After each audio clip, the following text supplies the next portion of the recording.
Hi, my gorgeous friends, how are you? Today we're going to discuss something super fun and personal, makeup, and how it plays a huge role in developing our own style and expression. I'll discuss my routine with you, I'll share some tips I've picked up from the experts, and for those of you who are new to makeup, I'll go through a simple makeup routine and give you a list of the basic things that you'll need to get started. Makeup isn't just about beauty, it's about transformation, confidence and expression. For many in the trans community, it's one of the most empowering tools that will allow you to express yourself and present a real version of you. When you develop your look or your image, you're presenting a different version of you to the outside world. Your own personal look will develop over time, and in part it'll be due to trial and error. It's your style to develop, so it really has to suit your own personality. It doesn't have to conform to anybody else's styles, standards or opinions. It's solely a representation of you, so make sure you are happy with it. As you get more confident, you'll find it easier to express yourself. But just remember, Rome wasn't built in a day. If your first coat makeup doesn't go well, just try again. It will wash off. I can say with confidence that you will make mistakes. And I know this for a fact because we all did. In fact, I still do. The girls who are really good at makeup are the ones that really practice. So remember, practice makes perfect. Some people enjoy developing new looks with the makeup and will try different looks for different occasions. Some of us find a look and stick to it. Once you've got a base that you're happy with, you can tweak it. You don't have to do a dramatic change. You might be able to alter your eye makeup, contour a little bit differently. There's lots of different things to change.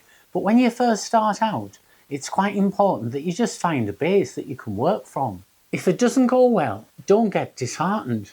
Just keep practicing. Take lots of selfies and keep referring back to them. Take a selfie of your latest effort and compare it with the first time you did it, and you'll notice an improvement. Girls that really enjoy makeup will use different looks for different occasions and different looks for different outfits. For instance, for a night out, you might apply a smoky eye, which looks really sexy. But if you're going for a coffee during the day, you might have a plainer daytime look. Drag makeup can be very distinctive and creative, and though it looks amazing, it isn't always suitable for a night out in the bars. It can be great for a photo shoot though, and it will impress your friends. In my early days, the one thing I hated the most was taking my face off at the end of the night. It was almost as if I was saying goodbye to a good friend. Then the next time I put it back on again, I look in the mirror and go, oh, there you are. I wonder how many of us have felt that way.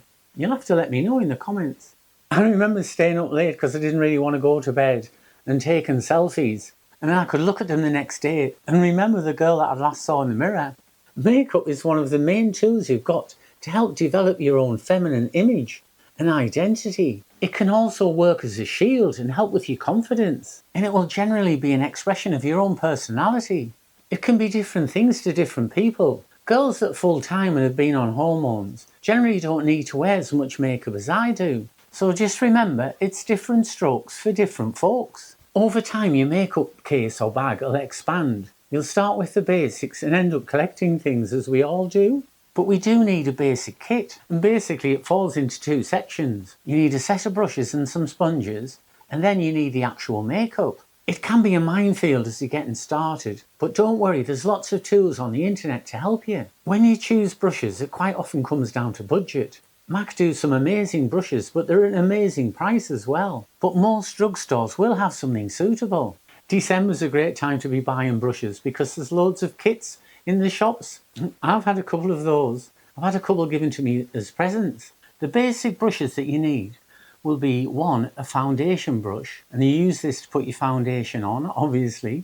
I use a flat brush my foundation on, and then pat it down with a sponge. You've got to be careful, you need coverage, but you don't want something that looks really thick.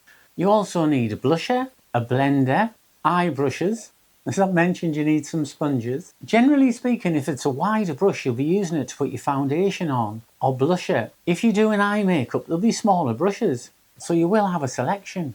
So you have bigger brushes to blend, smaller brushes to do details. So if you're doing your eyes or you're working in makeup in your eyes, then you'll be using a smaller brush. So think of it that way. And to be honest, it doesn't really matter if it gets the job done. And ideally, You should wash your brushes regularly so they're clean. Some girls are really good and the rest of us aren't. Once you've got your brushes sorted, then you need to buy your makeup. When you start, I always feel it's important to get a good quality foundation. And I use MAC. It's expensive, but it gives good coverage. So you've got your foundation. I use a setting powder on top of my foundation. You can use a concealer. Everybody needs an eyebrow pencil. This one's well worn. If you've got a really steady hand and you want a great look, you want to get the look where you've got a sharp line in your eyes, you can use one of these, an eyeliner. If you've got shaky hands, that's not a great idea. You need mascara. You can probably get a little case which has different colours in. You can get different types. So I've got one here which is sort of purples and browns, the warm colours. That's what I tend to use. You can get blues. You can go orange. You can do whatever you want. If you're a bit boring like me, you might stick to the same thing. If you're a bit wild, you might love loads of different looks. I have this little case from number 7.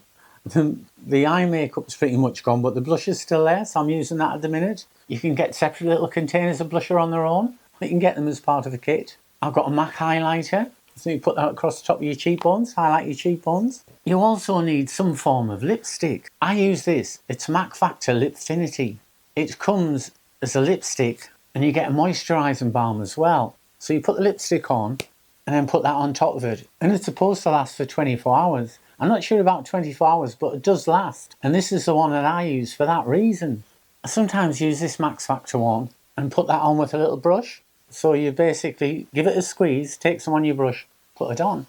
Or you can use the old traditional lipstick. It's entirely up to you. I would just say, try a few, see which one you prefer, and stick with it. Obviously, they all come in loads of colours. You might also want to use a setting spray. Loads of different people make these, but if you're going to wear your makeup for any length of time, spray your face with this. It's a very fine mist and it'll help your makeup set and stay. And hopefully you won't get the end of the night with no makeup on. One item I haven't mentioned, and not everybody needs this, but a lot of girls do, and that's beard cover. If you're quite dark, sometimes the blue shade of your face will show through your makeup. So to counteract that, we can use a beard cover. It's generally a dark orange and that counteracts the blue. I use Dermacolor Camouflage Cream. D32 is the one I use. I find this is really good. I've had it a while, so it lasts. So once my face is moisturised, I use a blending brush. Put some on the brush and rub it over my face. Let it set, and then I can apply my foundation. If you're really good, you should moisturise your face first. Then you might apply a primer. You don't have to use a primer, but it does help sometimes. If you need it, the beard cover and then your foundation. And once you've got that face on, you can do lots of different things over the top of that. That's all the details. As I've said before, there's lots of great channels on YouTube to help us. And I was watching the Crossdressing Lifestyle. It's a brilliant channel. And the girl there was using Dermacolor. And it really has been a help. If you can't get hold of any Dermacolor, then you should be able to on the internet. But another option is just to use a cheap orange lipstick. So you would just use that instead of the beard colour. You could even like draw on your face and then blend it in.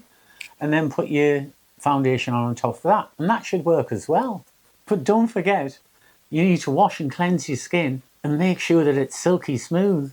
And Gillette have 1 or 2 products for that. But I'm sure you already know that. And don't forget to moisturise. My routine would be after the foundation. I start on my eyes, but I'm sure this is backwards. And most people will tell you to do your contour and everything else first. But I kind of work down from here. So I'll do my eyebrows, I'll do my eyes, and then I contour, and then put my lippy and mascara on. Most people would tell you a different way, but hey, I like to be different.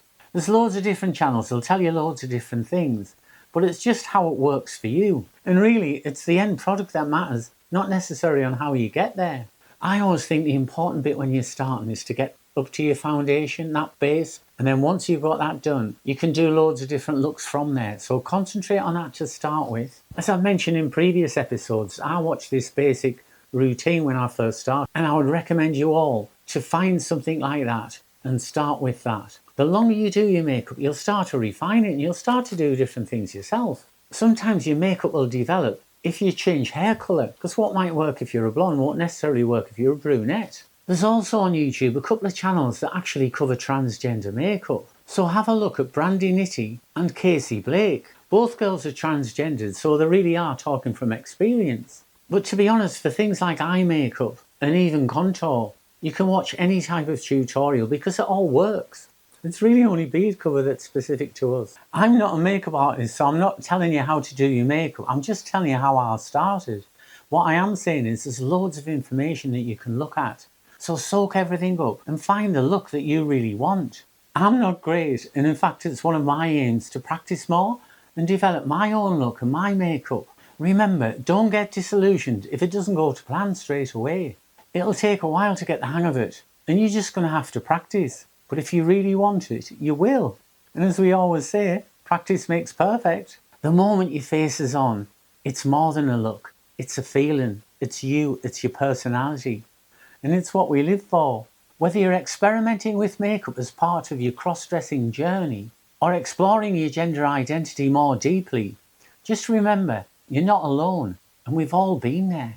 Use makeup to celebrate your femininity. Have fun with it. Don't be afraid to make mistakes, because that's how you learn. So let's create that look and keep shining. If you've enjoyed today's episode, why don't you like and subscribe? And I'll see you all next week.